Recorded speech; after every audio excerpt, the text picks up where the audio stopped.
Señores, gracias por continuar esta mañana aquí en Enfoque Matinal. Tenemos a José Ángel Aquino. José Ángel Aquino es abogado, fue miembro de la Junta Central Electoral durante varios años. Muy buenos días. Buenos días. ¿Cuántos años? ¿Cuántos periodos? Gracias por la invitación. ¿2 o 3? Fuimos 2 periodos, uno de 4 y uno de 6. Sí, o sea, 10 años. Sí. Durante 10 años. Y tuvo un área muy sensible porque tuvo, por un buen tiempo, usted dirigió el área de registro civil. La Comisión de Oficialidad fue su coordinador oficialidad durante 8 años. 8 años. ¿Qué usted encontró ahí? Bueno, uno de los elementos fundamentales que se trabajó fue el hecho de que una serie de procedimientos administrativos eran muy complicados. Ya. Y esos procedimientos hubo un interés de simplificarlos, permitiendo que los ciudadanos y ciudadanas tuvieran una mayor facilidad para resolver esos problemas. Y quiero poner incluso de ejemplo, ahora a propósito de este debate que hay sobre la resolución 3/2017, 2 resoluciones que se adoptaron en ese momento y que evidentemente, por así decirlo, si nos vamos a una interpretación maximalista de la ley, no están previstas en la ley o incluso chocan con la ley. ¿Qué es, en primer lugar, la resolución para que las niñas que en estado de embarazo de menos de 16 años pudieran adquirir su cédula? Y con su cédula pudieran hacer la declaración completa de su criatura. Esa fue una resolución que permitió que muchos hospitales que esas niñas estaban dando a luz, pero que no se podían inscribir porque no tenían cédula, se completara el procedimiento. A pesar de que la ley lo que establece es que a partir de los 16 años. Ya.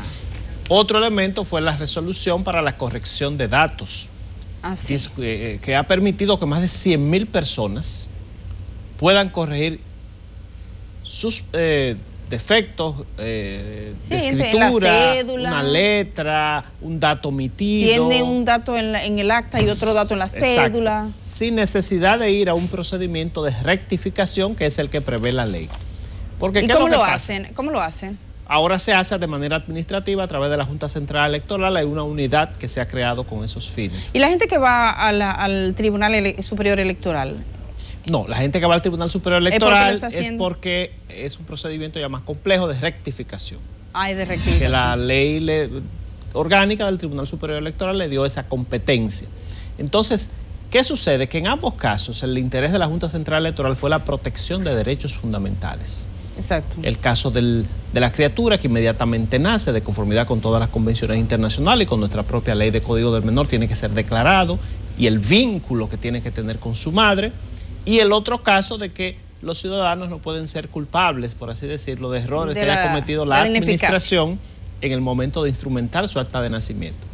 Pero es interesante que estas 2 resoluciones esencialmente se fundamentan en la Constitución, porque son resoluciones que protegen los derechos fundamentales.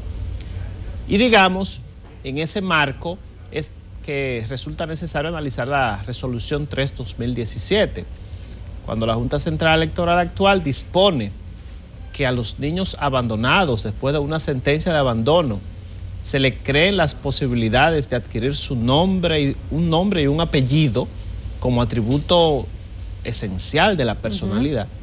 Lo que está haciendo es garantizando un derecho fundamental, que es el derecho a un nombre.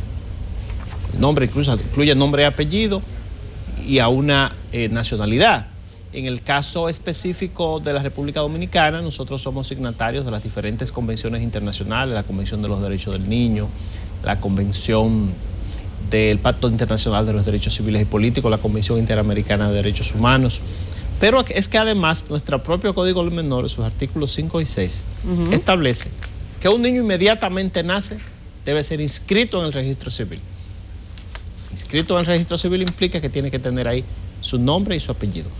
El caso de los niños abandonados es una situación especial.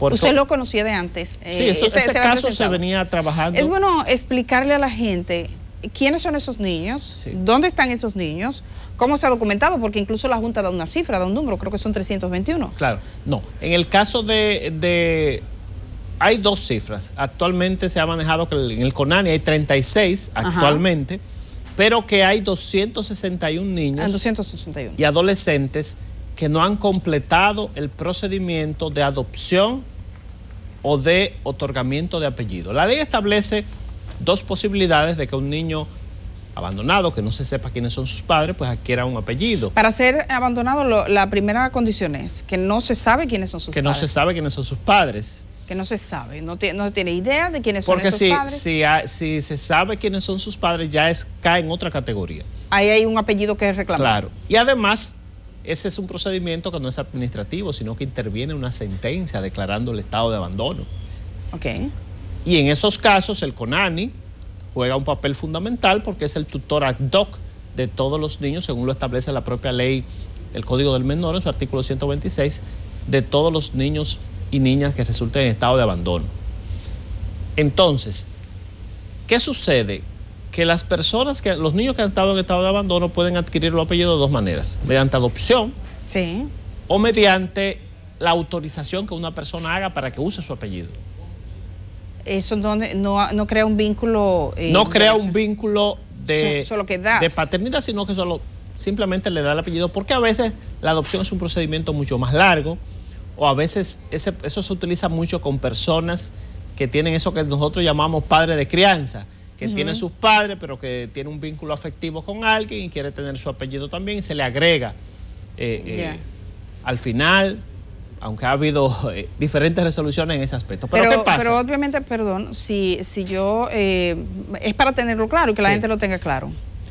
La gente cuando da el apellido dice, yo estoy adoptando un niño, pero en ese caso no se adopta. Yo estoy dando permiso para el uso de mi apellido. Así es. Y eso usted vio casos pasar que se hicieran. Sí, no, pero claro, incluso ese es un procedimiento más sencillo porque es a través de un acto auténtico con un notario. El procedimiento de adopción es más complicado porque implica no solamente la sentencia, porque contrae unas obligaciones. Guarda provisional, supervisión como debe ser. Como un papá. Bueno.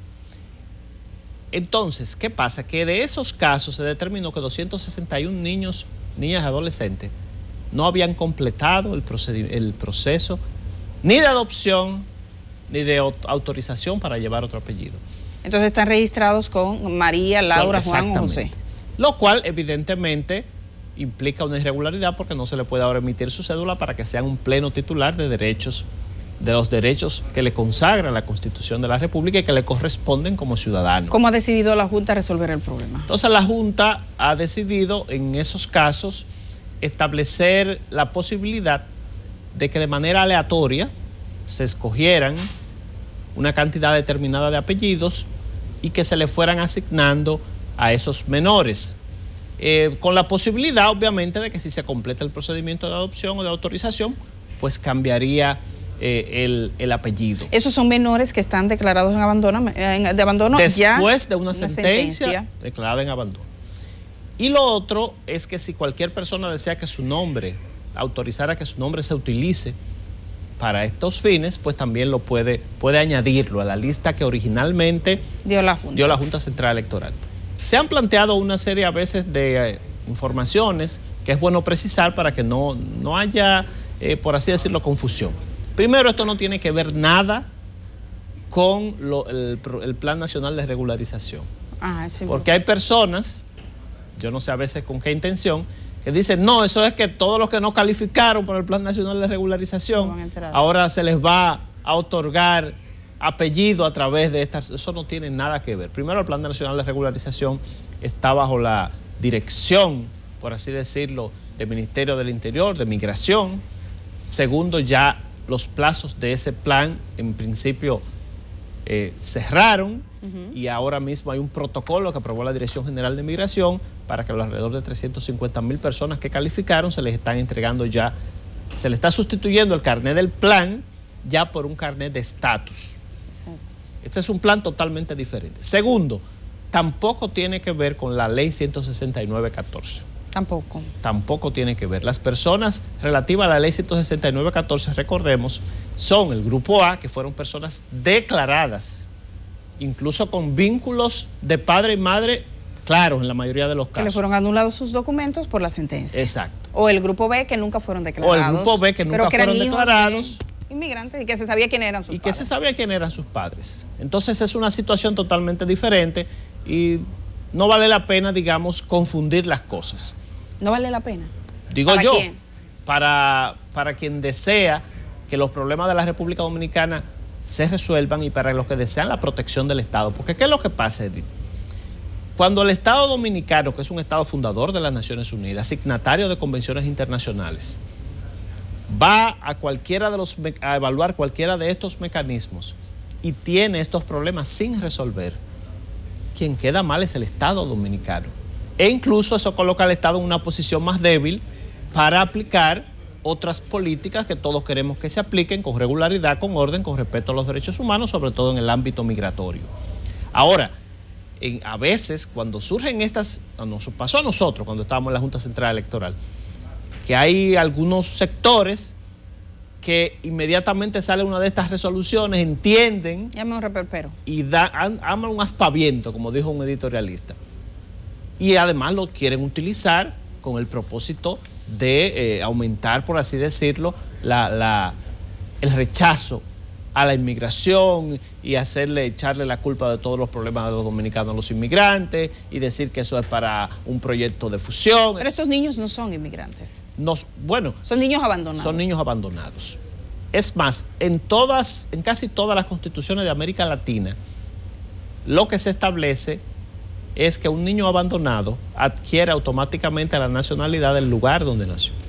La Constitución Dominicana no lo establece así, pero obviamente, si ese niño llega de niño a adolescente y pasa por todo el procedimiento sin ser adoptado, sin tener autorización de apellido, el Estado está en la obligación de ofrecerle la protección y la salvaguarda. ¿Cómo documenta la Junta Central Electoral, hasta donde usted sabe, porque estuvo precisamente en esa área, la existencia de esos niños? Porque hay una cuantificación, o sea, hay un número específico. Sí. ¿Cómo se entera la Junta de que esos niños existen? Sobre todo se ha trabajado, hay una información oficial que la da CONANI de los que CONANI tiene ahora, pero está la otra información que es de las solicitudes de cédula de identidad electoral de esos adolescentes. Que ahí se percatan. Que ahí se percatan de la situación del problema. Que se llaman Juan o José. Y eso hace un tiempo se ha venido trabajando de la Comisión de Oficialidad de la Junta. Pero es posible que no es algo nuevo. Un oficial del Estado Civil que vaya primero, ¿quién registró eso? ¿Cómo se registra? ¿Quién suele ser que registra a un niño o una niña sin ponerle un apellido? ¿Cuál es la actuación que debe tener, porque podría traerle confusión, a un oficial del Estado Civil que le llegue una declaratoria donde solo hay un nombre y hay una carencia de apellidos? Bueno, en la actualidad. Actualmente, ¿se perpetúa? Actualmente eso? Es muy difícil que se declare. Actualmente no se declara. Normalmente se está trabajando con casos ya del pasado.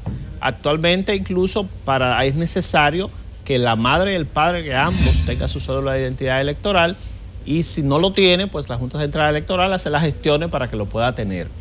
Estamos arrastrando, por así decirlo, casos del pasado, y pienso que de manera muy oportuna la Junta Central Electoral está previendo los casos del futuro para que esa casuística no se vuelva a repetir.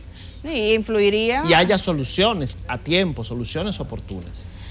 Bueno, uno de los temores que hay es que sean niños de ascendencia haitiana. ¿Cómo saberlo?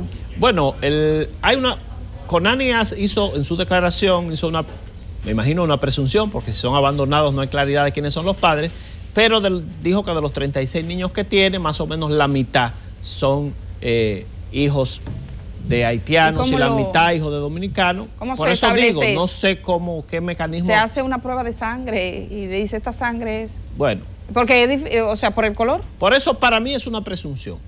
Ya. No es algo que está totalmente claro. También hay mucha confusión, porque por ejemplo hay muchos niños y niñas que son hijos de haitiano y dominicano y en consecuencia le corresponde constitucionalmente a la nacionalidad dominicana.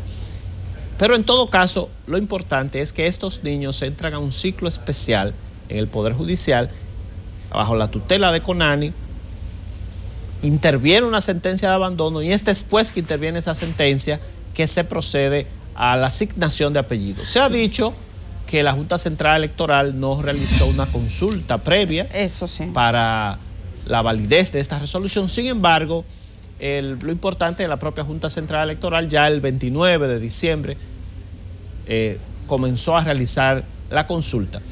Pero lo fundamental en este caso es que la Junta Central Electoral tiene plena capacidad para dictar este tipo de resolución. Porque hay personas que han dicho en el debate jurídico interesante que se ha planteado sobre el tema, no, primero tiene que existir una ley Si no existe una ley, la Junta Central Electoral no puede intervenir. No, cuando se trata de derechos fundamentales para su protección, puede intervenir no solamente un poder judicial, puede prevenir la omisión legislativa, sino también la administración. Aunque parece obvio, sería bueno que usted le dijera a la gente que son los derechos fundamentales. Sí, bueno, porque parece obvio, pero no necesariamente lo es. Bueno, los derechos fundamentales son aquellos consagrados por la Carta Magna, por la Carta sustantiva, que es la Constitución. Son los básicos, los fundamentales. Y que tienen que ver, digamos, son de diferentes categorías. Se habla de derechos constitutivos de personalidad, derechos económicos y sociales, derechos colectivos. Y esa enunciación que hace la Constitución es una simple, no es limitativa. Otros derechos de igual naturaleza que no están previstos en la Constitución también se considera que están incorporados. Y lo importante es que República Dominicana, que su Constitución se proclama como un Estado social de derecho, tiene necesariamente que ser un abanderado de los derechos constitucionales, en su protección, en su garantía. Los derechos constitucionales en el pasado, hasta cierto punto, eran simplemente inspiradores, nominativos, en una época en que la Constitución no era una norma de aplicación permanente, sino que era una norma más bien para definir el Estado. Nosotros solamente teníamos un artículo en la antigua Constitución, el artículo 8. Hoy hemos pasado a un catálogo de más de 30 artículos. Y la Constitución, una de las características de esta época de neoconstitucionalismo, es que ha dejado de ser una norma muerta para convertirse en una norma activa, que se impone ordinariamente sobre la legislación adjetiva. ¿Qué caminos tiene en este momento? Usted mencionaba a la gente que ha cuestionado, y yo, más importante que la gente, o quizás algunos abogados, que aparece de todo, aparece gente que sí, con fundamento, otros que quieren echarle un jabón a ese sancocho, pero me gustaría saber, en este ámbito vi una declaración que sí llama la atención, que fue la de CONANI, en el sentido de que CONANI entiende que es el órgano. Por cierto, que CONANI tiene poquísima prevalencia y presencia. Ustedes lo pueden buscar en defensa de derechos de niños en el país. Es una institución que se mantiene bastante al margen, pero dice que le corresponde. O sea, que pareciese que existiese desde el punto de vista de CONANI un conflicto de jurisdicción con la resolución de la Junta Central Electoral. Bueno, CONANI es de conformidad con el Código del Menor, Código para la Protección de los Derechos de Niños, Niñas y Adolescentes, el órgano tutor de los menores en estado de abandono. Pero la resolución de la Junta Central Electoral no cuestiona en ningún momento ese papel de CONANI, sino que simplemente lo que hace es organizarse desde el punto de vista interno incluso, y por eso muchas personas han dicho que la resolución no necesitaba publicidad, porque es una resolución más bien interna, ad intra, pero bueno, ese es un debate jurídico en el que no quiero involucrarme. No cuestiona en ningún momento esa capacidad y esa atribución del CONANI. Simplemente lo que establece es el procedimiento para la inscripción, porque la inscripción del niño o niña donde se hace es en la Junta Central Electoral, es en el registro civil, que recordemos que ahora la Junta Central Electoral tiene potestad constitucional sobre el registro civil después de la Constitución del año 2010, que antes no la tenía, antes tenía solamente una potestad legal. O sea que estaría combinado el Estado Dominicano, buscar la fórmula que sea para que esos niños que están contados. Así es, y los que pueden nacer y en el futuro los que se van. Si alguien deja abandonado un niño frente a un hospital, pero también aquí con este tema hay también un poco de fábula. No todos los niños abandonados y abandonadas son en los hospitales. No. Hay en muchos otros sitios que se abandonan niños. Claro. Es más, en los hospitales es que menos niños y niñas se abandonan. Que por cierto, se han dado casos aislados de personas que van, que lo dejan, pero realmente hay posibilidad de un niño en estado de abandono en cualquier sitio. Que habría que aquí hace falta un trabajo con el tema de los niños y especialmente la niñez abandonada, que le dicen a veces niños de la calle, que no son de la calle, porque ningún niño de la calle. Sí. Yo recuerdo estar haciendo un trabajo y vi un niño como de 5 años, que es en el momento que se integró a la calle. En ese momento, si tú tienes trabajadoras sociales, si tienes un programa, tú no permites que ese bebé, ese niño, que después tuvo problemas en la casa, en la familia, el niño que era muy travieso, el niño se fue simplemente. Pero ahí quizás tengamos que diferenciar entre el niño o niña que tiene su núcleo familiar, tiene sus padres y su madre y que precisamente en la calle, tiene no una actividad, de y aquel, no estamos hablando de ese niño, estamos hablando del niño en situación de abandono. De abandono, que no tiene padres identificados. Que no se sabe quién. Que no se sabe quiénes son sus padres, que no se sabe cuál es su identidad. Y bueno, usted decir que ese niño de tal o cual nacionalidad, como tú dices, sin hacerle un examen de ADN profundo, y ni siquiera un examen de ADN, porque todos los estudios hoy del futuro demuestran está bien complicada la cosa. Que un alemán, por ejemplo, puede tener perfectamente un porcentaje alto de sangre de África o de Asia. No, será que la sangre de otro color, no sé, esa gente, esa sangre, vamos a ver cómo lo determina. Pero bueno, hay muchos prejuicios en eso, pero sí dejar claro, son unos 300 niños aproximadamente de los que estaría hablando la Junta Central Electoral. Menos, 261. De los que ya están en situación de que no se le puede otorgar la cédula. ¿Por qué? Porque no tienen ese apellido completo. Y que pasaron, digamos, su niñez y su adolescencia sin completar esos dos procedimientos que son la adopción o la autorización de apellidos. Me gustaría pasar a otro tema porque obviamente algunas de las situaciones de la Junta Central Electoral que más han dado titulares de prensa están vinculados a la gestión anterior. Y usted fue miembro de esa Junta Central Electoral. Por ejemplo, el tema de los equipos. Un informe de un equipo técnico de la Junta Central Electoral que cuestionó unos equipos que se adquirieron a Indra, una empresa que suministró y se suponía que iba a facilitar unos equipos electrónicos para el proceso electoral en este país. Fue muy caótico su utilización hasta donde uno pudo percatarse. Nunca se tuvo un informe necesariamente oficial de lo que ocurrió en esas elecciones. Usted estuvo en ese proceso electoral.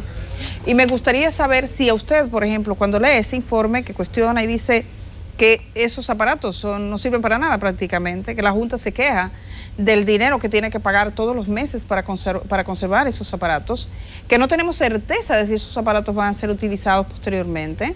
Si para usted es una sorpresa o era algo, como dice mucha gente, que veía venir. Bueno, es que todos los informes de los diferentes organismos internacionales que participaron en el proceso electoral, tanto de la OEA, de UNIORE, de UNASUR, uno de los elementos que constatan de manera permanente son los fallos que tuvieron estos equipos. No solamente en algunos casos porque, digamos, el personal no estaba entrenado, pero en muchos otros porque no funcionaron. Yo mismo ese día en la mañana, a las 5 de la mañana, estaba ya visitando centros de votación y en la mayoría de los centros de votación no estaban funcionando. De hecho, en muchos lugares, por ejemplo, en el Instituto San Juan Bautista, donde yo voto, a las 8 de la mañana que llegué ahí del recorrido no se había comenzado la votación y nosotros inmediatamente dijimos, no, vamos a comenzar a votar sin utilizar los equipos de los captahuellas, porque no podemos retrasar el proceso electoral. Entonces, evidentemente, la respuesta de los equipos no fue la mejor. Y esto tuvo que ver con una serie de elementos. Normalmente la tecnología no se hace en cambios radicales, sino paulatinos. Lo otro es que el equipo desde el principio no era muy amigable, no era un equipo de fácil manejo, sino que era un equipo que podía ser complicado. El informe del Departamento de Informática de la Junta Central Electoral, yo lo que creo que hace es que refleja la realidad que se vivió. Por suerte, sí, se había ya dispuesto el conteo manual y en gran medida ese conteo manual pudo salvar el proceso. Pero eso radicaría eventualmente algún nivel de responsabilidad, porque comprar unos equipos, recordemos el proceso antes, durante la compra y con posterioridad fue cuestionado. No fue que se encontraron de repente, que hoy no sirvió y hoy nos estamos enterando y pensábamos que teníamos plata y resulta que tenemos batata. Es que incluso el plan estratégico de la Junta Central Electoral lo que preveía era el voto electrónico, no el escrutinio electrónico. Era el voto electrónico. Era el voto ¿Y cómo electrónico. eso cambió? Esa no fue una decisión del Pleno de la Junta. El Pleno de la Junta se fue mantenido al margen de este proceso. Bueno, ustedes recordarán que fue una gestión en la cual desde la licitación de la cédula nos tocó incluso hacer un voto razonado en ese aspecto. Contra. Y algo interesante, durante mucho tiempo se planteó la idea de que los equipos iban a ser prestados. E incluso había un acuerdo preliminar con el Consejo Nacional Electoral de Venezuela para que prestara los equipos. Pero... E incluso se planteó, y eso consta en acta, que los equipos podían ser gestionados en Brasil. Y entonces decidieron que no, que comprarlo. Se decidió, la administración de entonces, no el pleno, hacer la licitación. ¿Con votos no, o sin voto? Eso fue administrativamente. Eso fue administrativamente, eso no llegó al pleno de la Junta. Ah, bueno, de ahí sino entonces... que simplemente llegó la información. Ah, de ella. Entonces entiendo más el tuit del expresidente de la Junta Central Electoral, Roberto Rosario, cuando dice que el Tribunal de la Historia es que lo va a... Bueno, porque realmente el porque pleno no fue el pleno. No tuvo nada que ver. Tendrían que ir los 5 al tribunal. Bueno. Que por cierto, alguna gente pregunta, ¿dónde queda el Tribunal de la Historia? Usted que es abogado, ¿dónde que está? ¿Dónde que está ubicado? Bueno, incluso hay algo interesante. Ajá. Aún después de que se había hecho la licitación, se planteó el propio resultado de la licitación, planteaba la posibilidad de que los equipos se alquilaran. Pero finalmente lo compraron. Y lo compraron y todavía se debe. ¿Cuánto costó el equipo en total? Casi $40 millones. Casi 40 porque millones. Porque después de los costos originales se dieron, hubo varios adendum. ¿Los adendums a qué nivel llegaron? ¿Qué porcentaje? ¿Usted lo maneja? Fueron como de $8 millones más o menos. Aproximadamente. Sí, aproximadamente. ¿De eso cuánto se quedó debiendo? ¿Usted lo maneja? Ahora no recuerdo el dato preciso, pero me parece que a la fecha hay más de 20 millones que se deben. 20 millones de dólares. Según la Junta Central Electoral, se encontró una deuda de ese organismo de 2.400 millones. Sí. El gobierno le ha dado un alivio con 500 millones, pero de resto. ¿Usted sabía que esa Junta debía tanto cuarto? No, eso también fue una sorpresa, no solamente, ¿Fue una sorpresa? No solamente para mí, sino para los demás ex miembros de la Junta que lo hemos conversado. Porque incluso al momento de organizar el proceso electoral, en el pleno de la Junta Central Electoral, en una comparecencia que tuvo en ese momento el director financiero, se le cuestionó sobre la disponibilidad de los fondos y los datos que él le entregó y que él informó no hablaban de ese tipo de compromiso, de ese tipo de deuda. O sea que... Sin embargo, esos datos, luego, en la prensa, después del proceso, exactamente. La primera noticia que usted tiene de que la Junta a la que usted pertenecía dejó una deuda de 2.400 millones de pesos. ¿Es por la prensa? De ese monto, sí. De ese monto.